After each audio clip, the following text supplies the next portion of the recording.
Alors, bonsoir, chers amis. Mon nom est Pierre Thibault, porte-parole de Les Ministères Compassion Québec, qui est un organisme indépendant à but non lucratif pour la diffusion de l'Évangile au Québec et également offrant la prière aux personnes malades et en besoin de toutes sortes.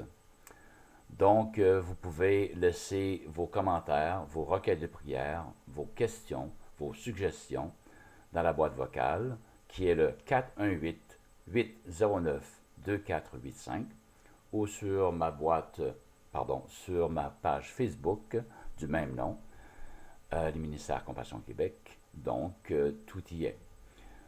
Alors, le sujet de ce soir est comment croire en Dieu. Y a-t-il 56 manières de croire ou il n'y en a qu'une seule manière et bonne manière de croire en Dieu? Donc, à la lumière des Écritures, nous allons voir justement ce que Dieu en pense.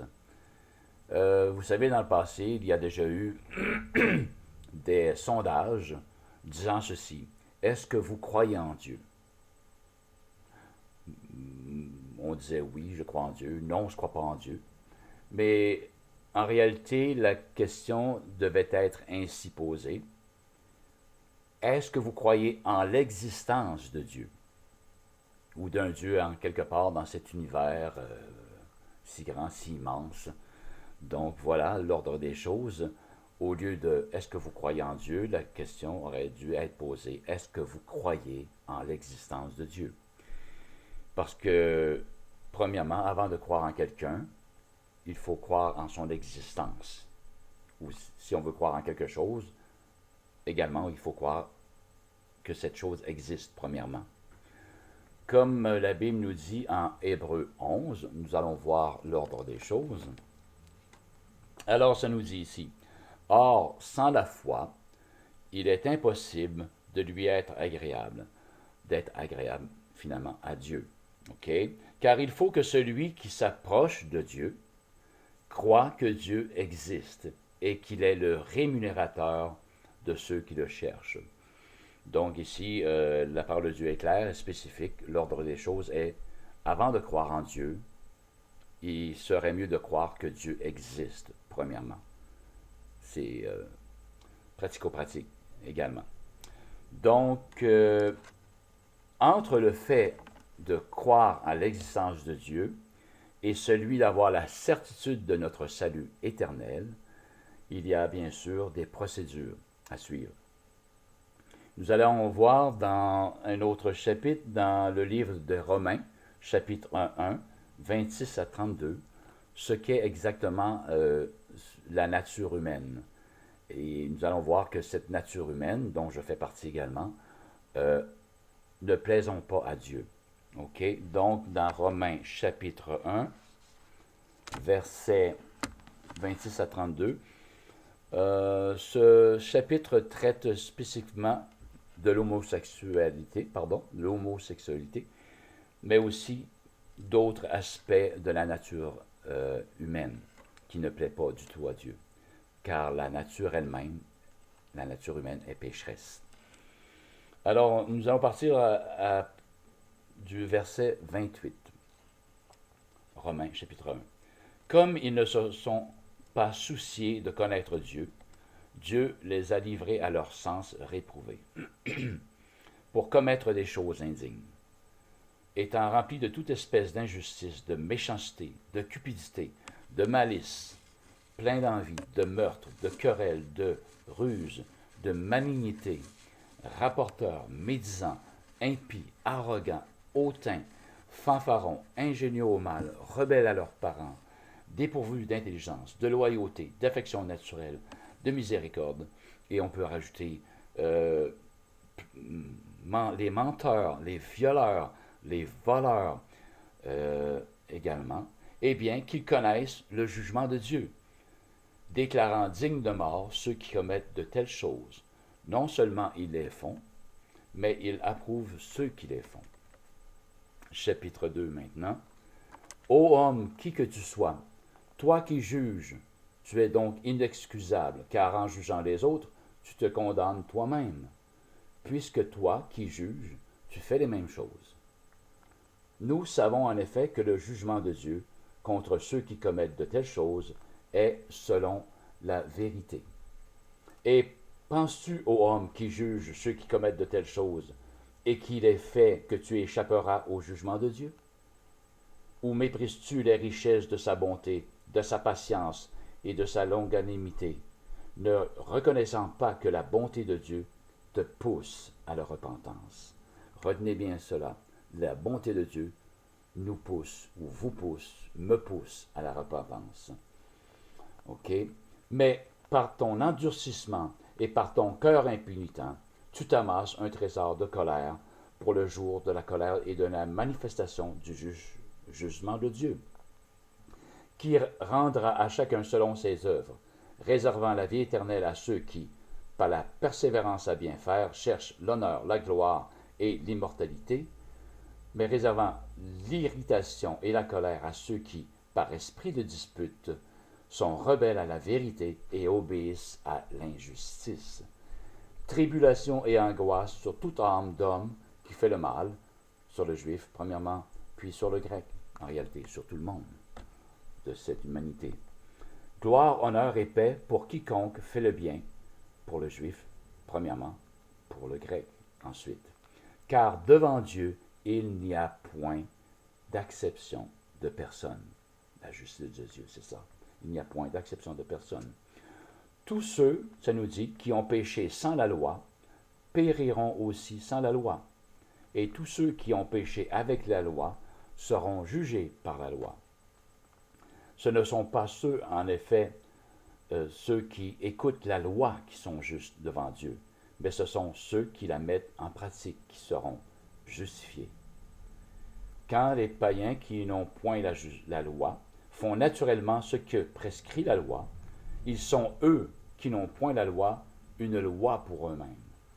Ils montrent que l'œuvre de la loi est écrite dans leur cœur, leur conscience en rendant témoignage et leurs pensées s'accusant ou se défendant tour à tour. C'est ce qui paraîtra au jour où, selon mon évangile, dit Paul, Dieu jugera par Jésus-Christ les actions secrètes des hommes. OK, donc, on ne s'en sortira pas. OK? L'homme naturel devant Dieu ne s'en sortira pas. Ne peut pas se justifier lui-même, ne peut pas dire « Ah, j'ai mené une très belle vie, j'ai donné tant d'argent aux pauvres, j'ai fait la charité ici, à gauche, à droite. » Mais devant Dieu, ce sera complètement inutile. Aussi bon que vous puissiez être, votre bonté ne vous sauvera pas. Nous avons lu tout à l'heure que c'est la bonté de Dieu plutôt qui nous pousse, qui vous pousse à la repentance. Alors, quelle est cette bonté de Dieu selon la Bible? Nous allons voir dans Jean, l'évangile de Jean, chapitre 3, verset 16, ça nous dit que Dieu a tant aimé le monde qu'il a donné son Fils unique, Jésus-Christ de Nazareth, afin que quiconque croit en lui ne périsse point, mais qu'il ait la vie éternelle. Alors, chers amis, c'est ça qui est la bonté de Dieu envers toi, qui te pousse à la repentance, car on n'est pas mieux, nous étions pas mieux que ce qui a été énuméré ici, espèce d'injustice, de méchanceté, de cupidité, de malice, plein d'envie, de meurtre, de querelle, ainsi de suite. OK? La nature humaine, elle est pécheresse. Par le fait même, donc, elle est condamnable. OK? Elle mérite simplement le jugement de Dieu, donc l'enfer éternel, séparé de Dieu pour l'éternité. OK? Et la bonté de Dieu, comme je viens de lire dans Jean chapitre 3, verset 11, on voit l'amour de Dieu. Dieu a tant aimé le monde qu'il a donné son Fils unique, afin que quiconque c'est toi, mettez votre nom, toi, Pierre, Jacques, Paul, Simon, Jocelyn, qui que vous soyez, OK, afin que quiconque, qui que vous soyez, vous puissiez croire en lui, afin que vous soyez sauvés, OK, que vous ne périssiez point. Comme j'ai déjà dit, périr, c'est de souffrir la deuxième mort, qui est, elle, est spirituelle, la séparation de l'âme d'avec Dieu, afin que vous ne puissiez pas périr, mais que vous ayez la vie éternelle en son nom. Donc, c'est ça la bonté de Dieu. Et celui qui croit. Mais là, c'est comment on croit exactement. Nous en arrivons à notre conclusion. Nous allons lire dans le livre de Romains, chapitre 10 maintenant. Romains, chapitre 10, ça nous décrit parfaitement la manière dont on doit croire en Dieu pour être sauvé. OK?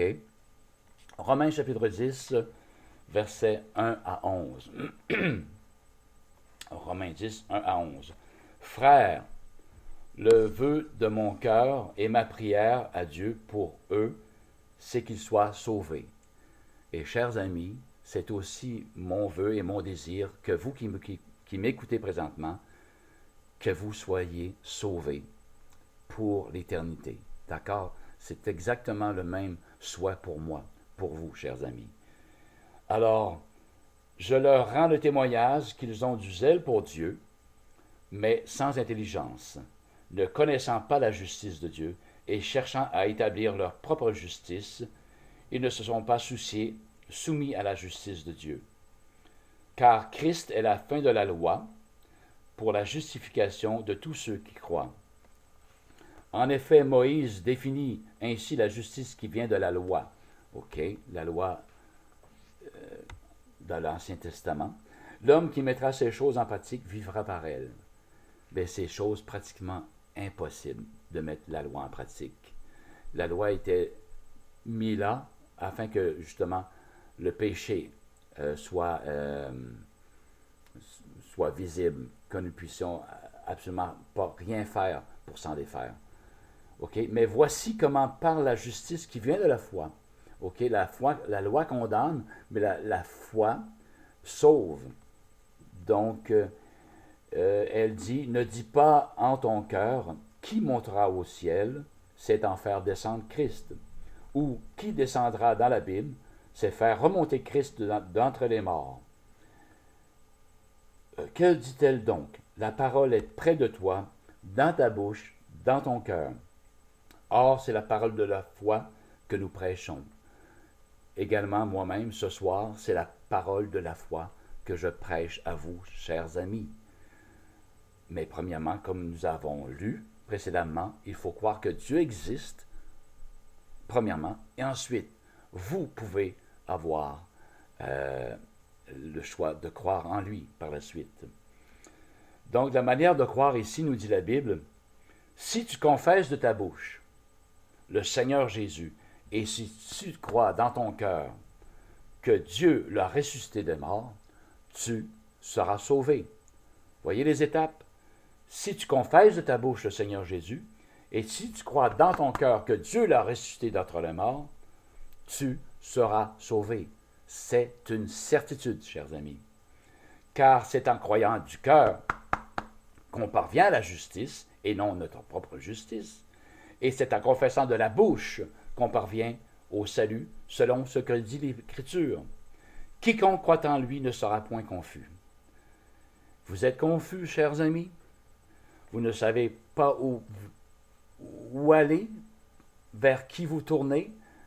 Il y aura beaucoup de faux prophètes dans ce monde, dans les derniers jours, dans lesquels on vit. Des sens occultes vont vous offrir toutes sortes de séductions. Oui, c'est la solution. Vous allez avoir une certaine paix, mais c'est toutes des choses mensongères. La Bible nous déclare qu'il y a une seule et unique manière de croire. OK? Je répète les versets clés.